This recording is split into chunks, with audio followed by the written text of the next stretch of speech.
What do you think is one of the best investments your parents made in your life? I think taking me through school.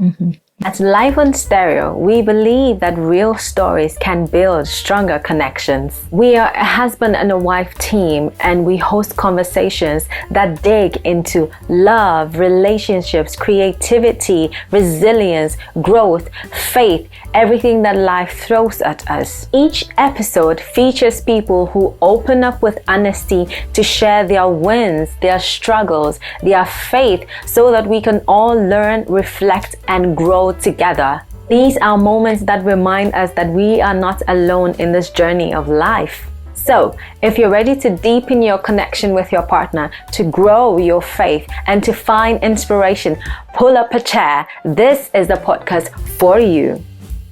Hello, family. This is your friend Judith, and you are welcome to another insightful episode of Live on Stereo podcast.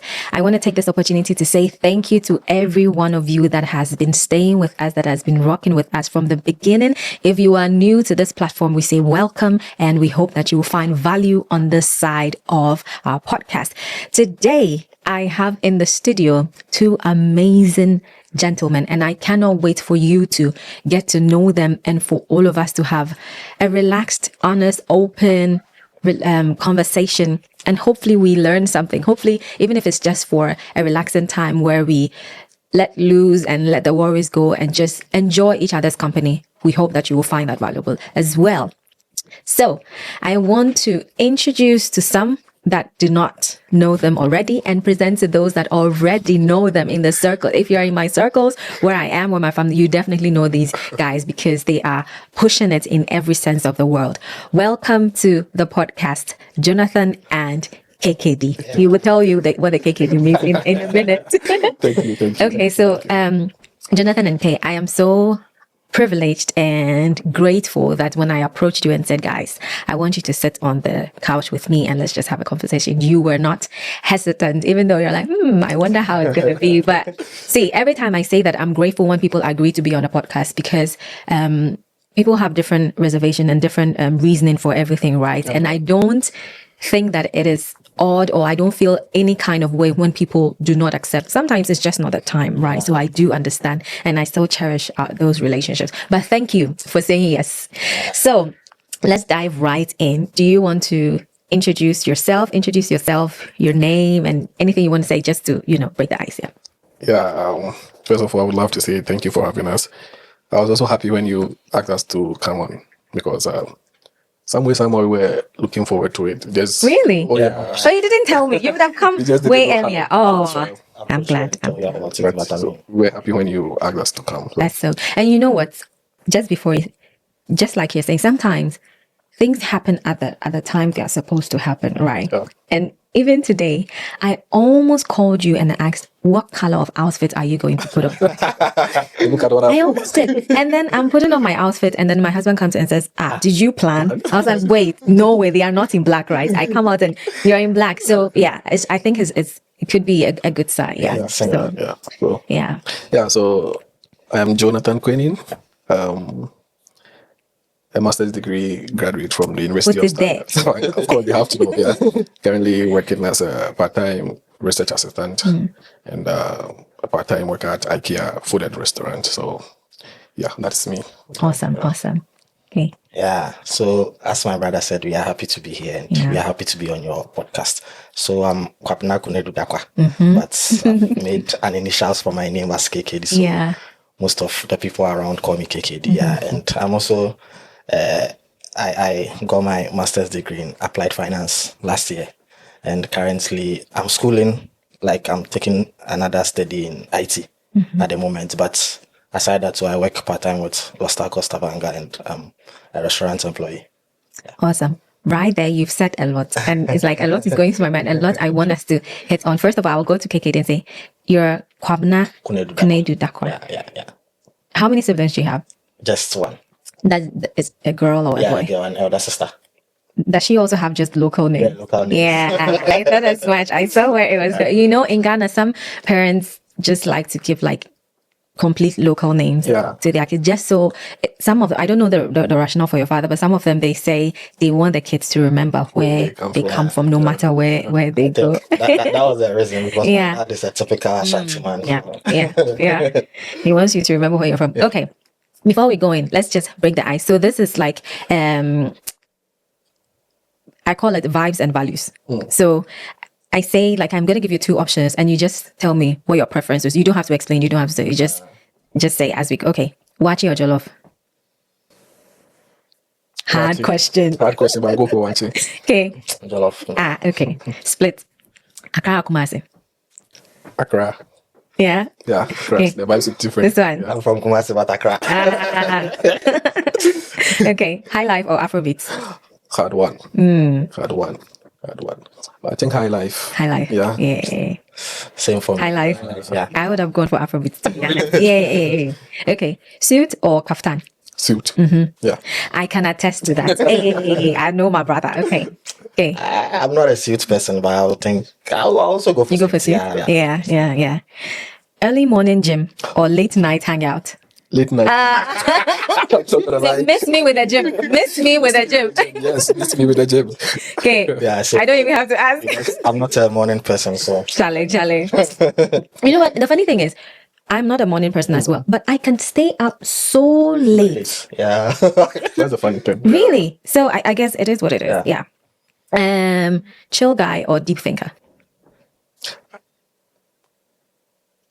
I think I'm a chill guy. Yeah. Okay. For me, I'm a deep thinker. I think a lot of the least space I get, I have to think about something. So yeah. Do you know what your temperament is? Do you know about the temperament? Temperament. I know about it, but I don't know what my temperament is. Right. Okay. Maybe you can read about. Okay. This one is good. A good one. Texting or voice notes? Testing. Yeah. For me, I like to talk. Also. I think I'll take voice notes. Yeah. Voice notes for me. Any day. I want to hear your voice. I want you to hear my voice. Small chops or full buffet? Full buffet. Okay. That was really fun. Okay. So now let's get into the deep stuff. So, Jonathan, I hear both of you, and right from the start, I'm hearing you're done with your masters. Yeah. You're done with your masters, and you are doing jobs that people might not associate with people who have completed their masters. Yeah. I have been there as well, like, but I want you to, if you're able to tell us, like, how do you put those two together? Is there a tension you feel with this season of your life where you feel, oh, I'm done with my masters, maybe I have some expectations and that, but I'm doing something else on the side? Right. What do you think this season is teaching you or is making you think about more? Well, I think this season is teaching me patience. Yes. Of course, initially when I graduated from my master's, I wasn't expecting to be doing this kind of jobs. I was expecting to get all these white collar jobs, quote unquote. But in this part of the world, I feel like things are different. In cases where whatever you do or whatever you are doing to make a living, you get maximum respect. Yeah. Okay. People do not look down upon you just because you are working in a restaurant or working in a cleaning company. So sometimes I think a lot about the next step. Yeah. But then I'm like, chill. Things will go by God's will. So I just calm down and I just let it be. So taking up these jobs initially was quite hard because coming from Ghana, I would say quite privileged to have everything that I wanted as a kid growing up and going through school. So whatever you ask for, by the grace of God, I'm a last born, so my brothers were there to give me. They sort you out, exactly. eh? So when I came here, going through school and taking on this job to support myself, it was really a difficult one. But then along the line, I learned to be patient. Yeah, because right after school, I got the opportunity to work with my professor. Thanks be to God, the externals were very interested in this topic, so they wanted to work with us. They just came at us. We did not have to apply. I am saying we because I wrote my thesis with another brother of mine. He just came at us. All we needed to do was to just fill the form with our names and our program and everything, and that was it. And we had a contract for like 8 months. And I tell you, I kid you not, it was one of the easiest tasks I've ever had to do. Yes, it was very relaxing. very chill. You go to meetings and it is just say something about what we are talking about, what do you think, and just move on. Yeah. And after that, when you are in this part of the world as an immigrant, you think about your visa issues. Okay. Very real. Yeah. So, and mind you, if you don't have your resident permit, some companies will not even let you clean. Right. Yes. So there were times that you wake up, you dress up to go to work, and on your way, you get a call from your manager. Oh, you need to renew your card and send it to us before you can work. So today you are not supposed to come to work. You need to go back and wait until we get a new card. Wow. Yes. So sometimes you come back and you ask yourself the question, what am I going to do? What is next? How am I going to pay my bills and all? But then, by God's grace, or I don't know, yes, I would say God's grace, because sometimes you don't know where it's coming from. Yes, you get the bills paid. Wow. Through means that you did not even think of. So I learned to be patient. Yeah. I learned to be very patient, not to really worry about things, because I'm a Christian guy. Okay, I go to church, I listen to the word of God, and sometimes some of the preachings and everything is to inspire us, is to advise us. And so sometimes if you think about all these things, you just have to calm down and let God do the rest of you. So I would say that I've learned to be patient. Yeah. How about you, Kay? Yeah, so for me, just like my brother said, moving from Ghana to this place, like the expectations was very, very high. Like I was like, oh, I'm coming to do my master's. When I'm done, I'll get a job. I'll be traveling and all those things. But when I came here, the reality has been different. And as he said, we're in a country where, like, any kind of job you do, no one looks down on you. So me, for now, I just see this as just a phase that I am in, because normally when we are in church, I ask some of the guys who are working in this industries and all that. At this time, like when they were at my age, like how was things like what were they going through? Did they get hopes that like things were going to change in their lives and all those? And they were like, oh, actually, we should relax, because I mean, we are just in our 20s. Although there's not much time, but there's time. Although time no day, but time day. So I mean, they always encourage us that, I mean, if you are doing this kind of cleaning, restaurant stuff, there's going to be a time like things will change. Things will change. So me, I'm just doing this kind of work. I'm not worried that I have a master's degree in applied finance and I'm working at the restaurants. I see it as a phase where I get some small monies to pay my bills and all that. But there's going to be a point in our lives, maybe not now in our 30s or whatever, like things will change. We are not going to be in that kind of, I don't want to say it's a situation, but we are not going to be in that kind of work or field forever. We all wish to work with the skills you have. The skills you have and all that. So it's just a phase. I'm not worried about it or any other thing like that. So, but I'm curious, Kay, like you're saying you're not worried, but has it always been like that? Have you always been like, I'm not worried? Like, yeah, okay. Sometimes I think about it. As he said, what's the next step? What am I supposed to do? Like visa issues and all that, because these jobs, like you can't use it to get a stay here. So we do think a lot about that. Like that brings in that part of the worry. That's like the next step. What am I supposed to do? But you see, the question you asked, maybe it will feel like we are worried about the fact that we have master's degree and we are doing this kind of. That's not a worry, because we get money from it to pay our bills and send money home and all that. But the worry comes in with your next step. What am I supposed to do? And those kind of things. That's really it's so like refreshing to hear your self-awareness. Like you're self-aware. You're like, I know where I'm at, I know where I want to be. I'm trying to juggle this tension of I want to be somewhere, but now this is where I am, and I'm patient for the next step. And I think you have the right mindset. And there's only room for growth, really. I think it's only room for growth. I've listened to tons and tons of people that, you know, in our eyes we will call successful, and so many. I listen to a lot of them, and a lot of them, they always seem to find themselves at the destination they always dreamed, but not how they planned it. It's like they have big dreams and they know where they are hoping and trusting that they will get to the things they want to do, but they realize that life takes them in different places, and they always realize that none of those experiences were wasted. And all the points that they went, they're able to look back and say that, oh, this point of my life, this season of my life helped me to gain this skill or this mentality or this mindset to push me forward. Now you're saying this has taught me patience and it's teaching me patience.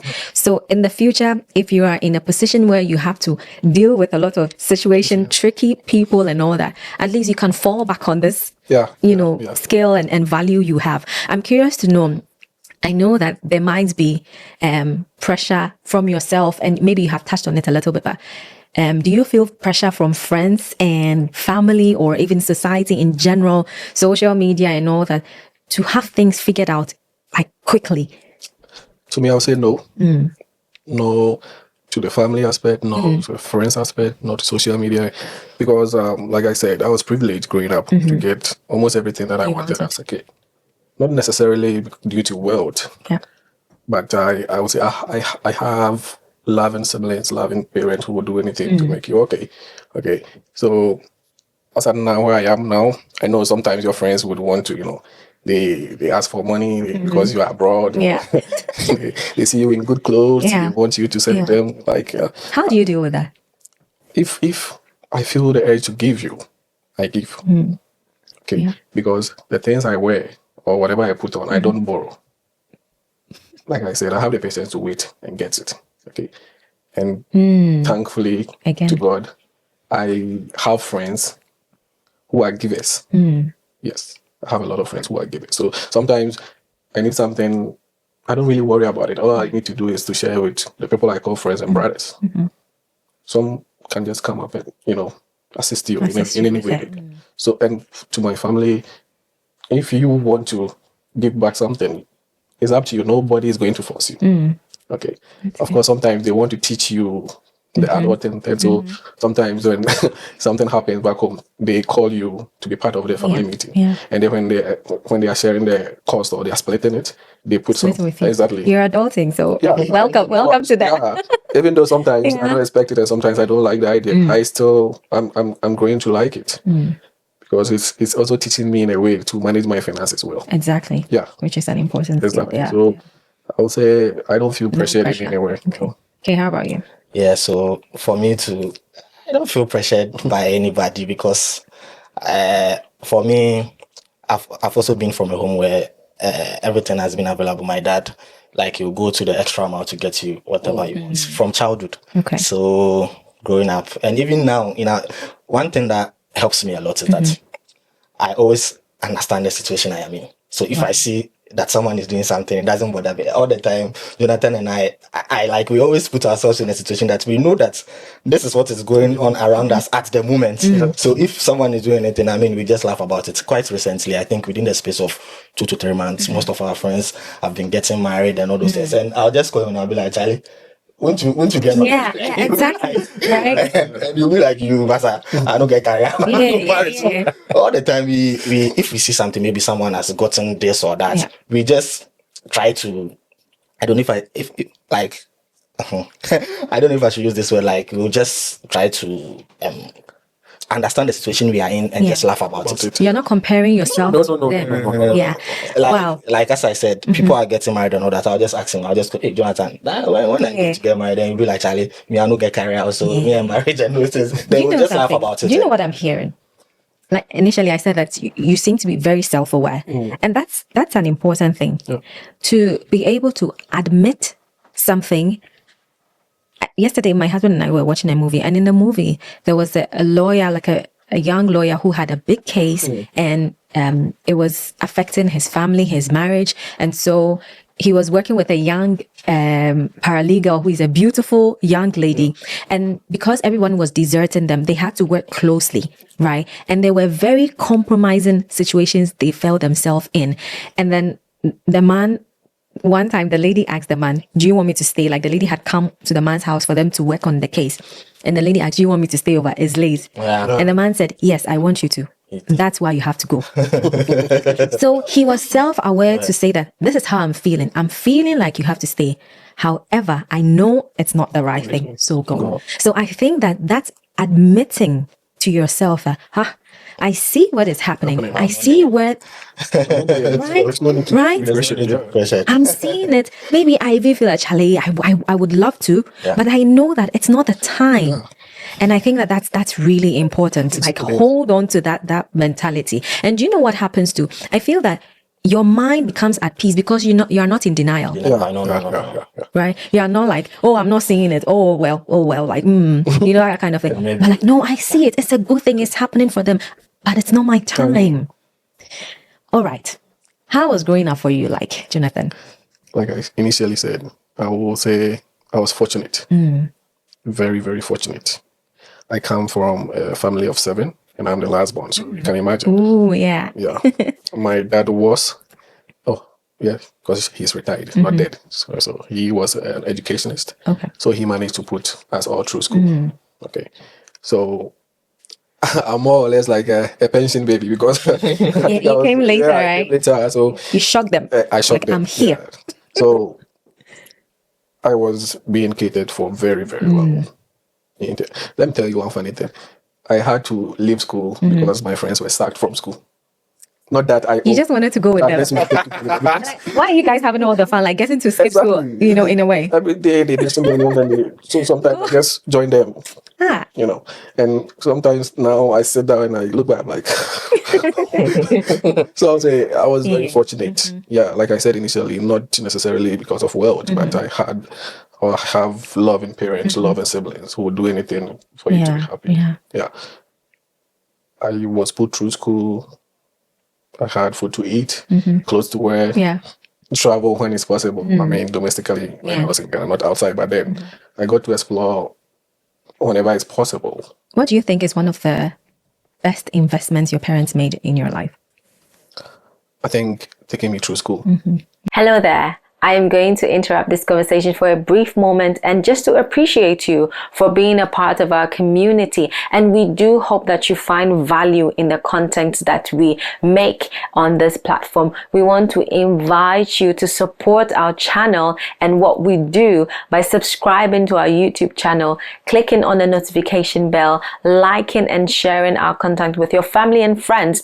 If you listen to our podcast on any audio streaming platform, we want to humbly ask you to give us a review because that is the way that this podcast gets recommended to other people as well. We also want to invite you, if you want to be a guest on this podcast, there is a link in the description and I want you to click on that and fill out your information and we will reach out to you wherever you are. We will make it happen because we are flexible and we're looking forward to having meaningful conversations that will add value to our listeners and our growing audience. Thanks again. Let's dive back into the conversation.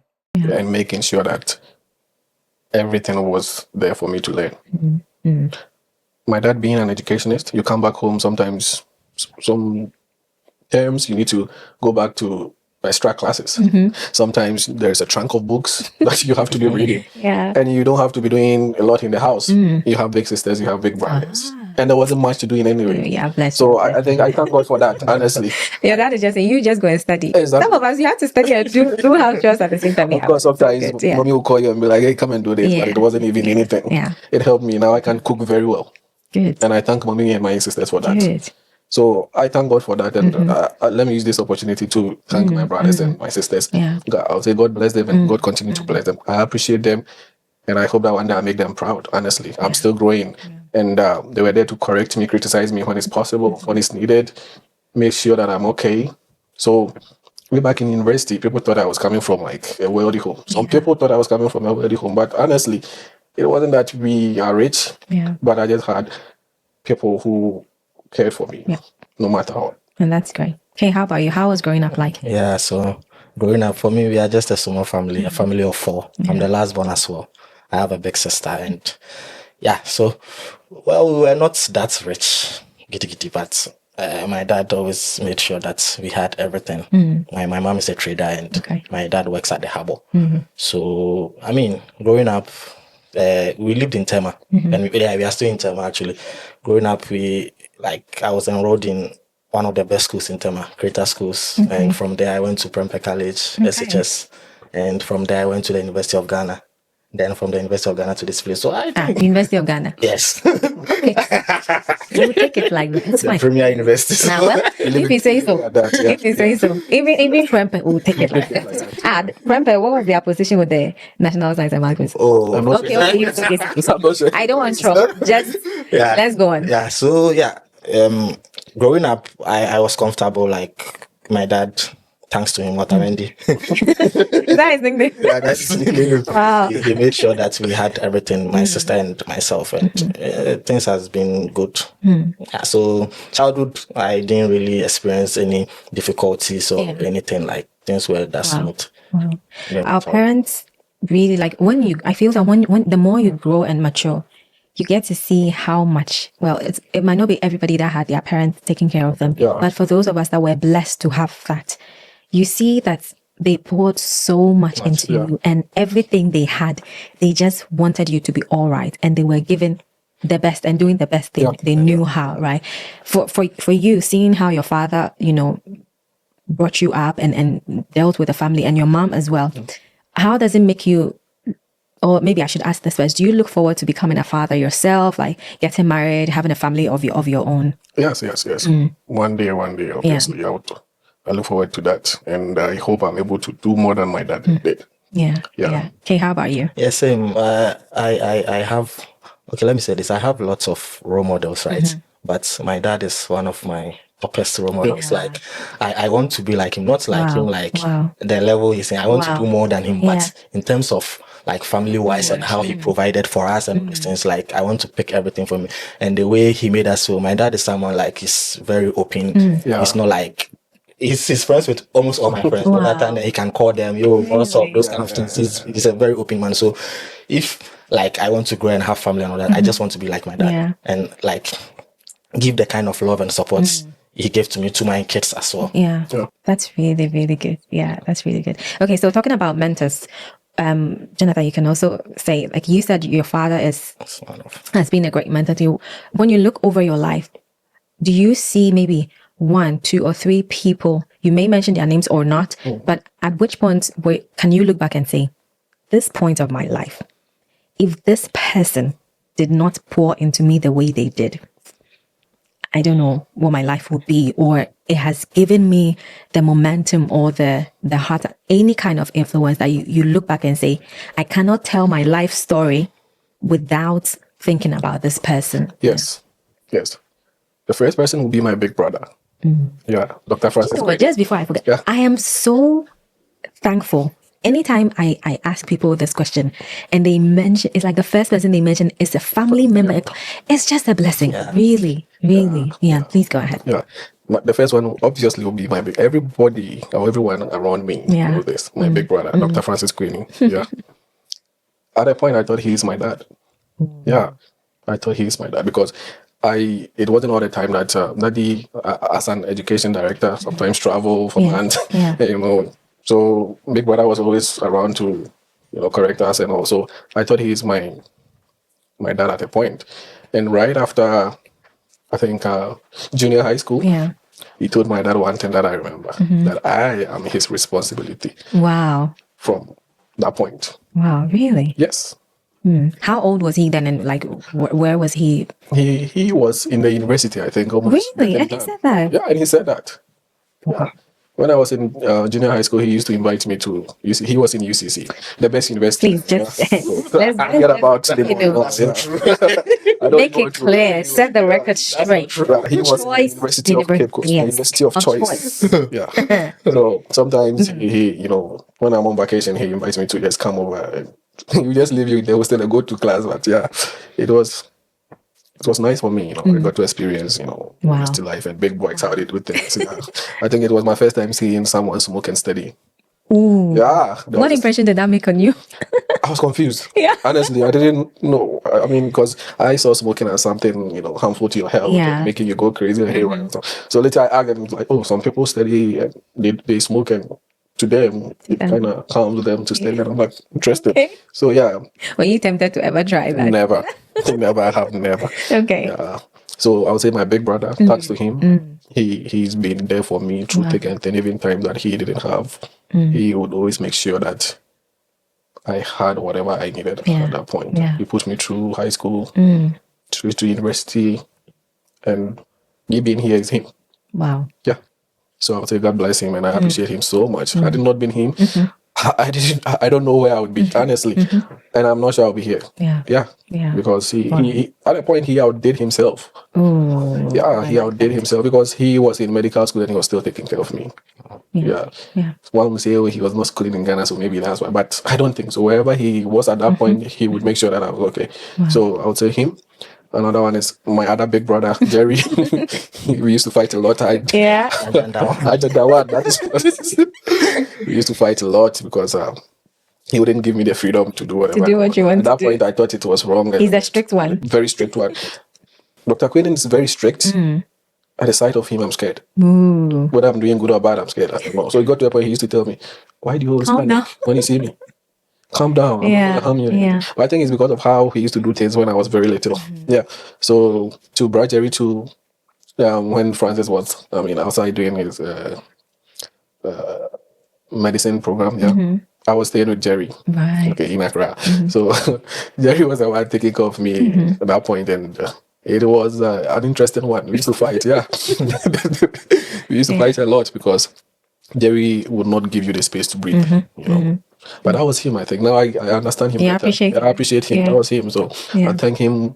And I think the last, I'll just put them together. My sisters and my mom. They had to make sure that I was always okay. Being in school, you'll be there. They call you to go to the gate.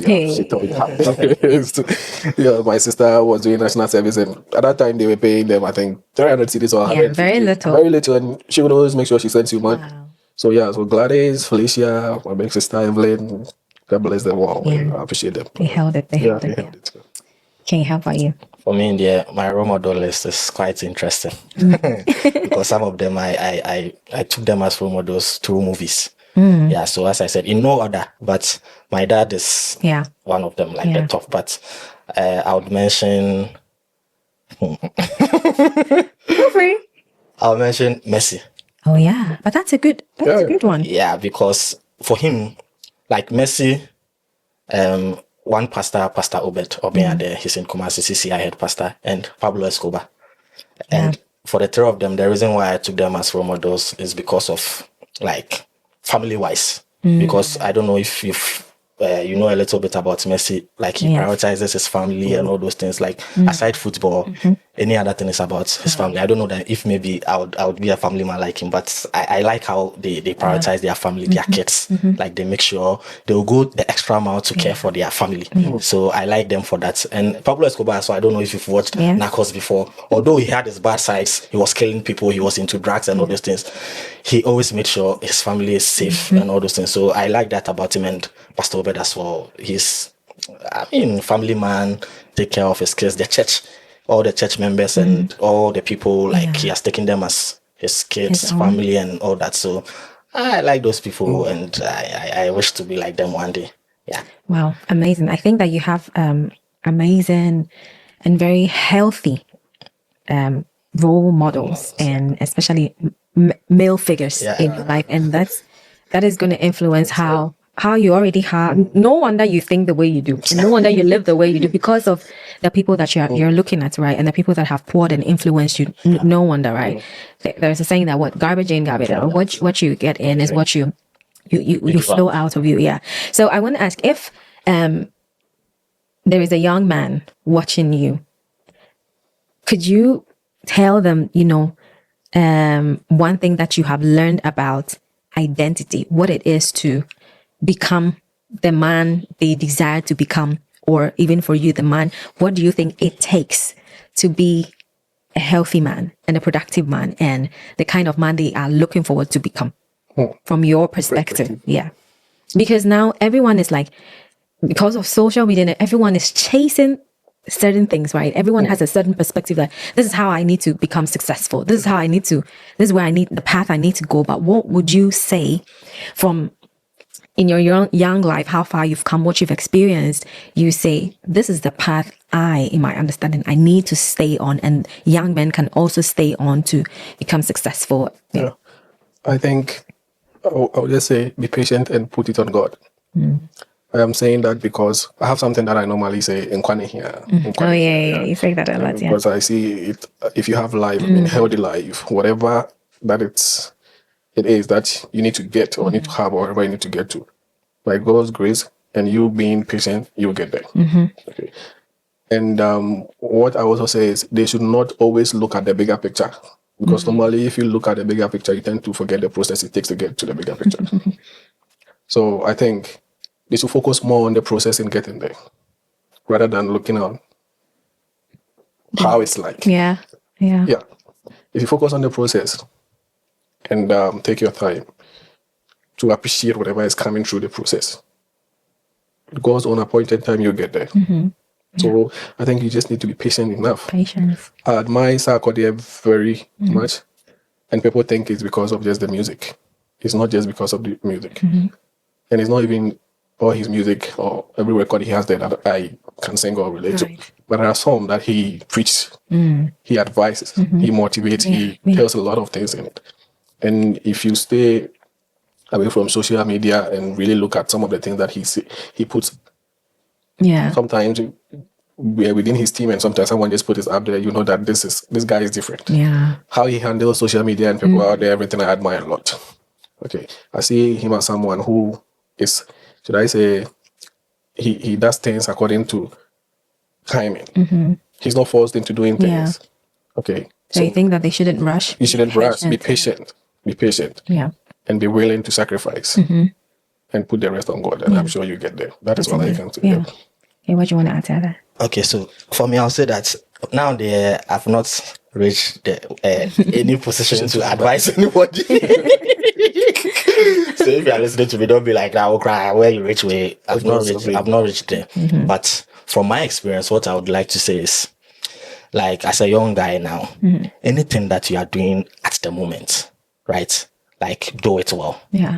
Like, don't be like, oh, let me chip in this so that what I want to say will come out clearer. I have this friend that I attended university with, and we all plan to travel abroad, right? But I think because of one or two things, he was not able to travel. So I was talking to him, and he was like, oh, he wants to get something to do because he can't just be there doing nothing. So I was like, okay, maybe you can try and learn some handiworks, like maybe anything. It can be anything, plumbing or even haircuts or anything, like just learn something.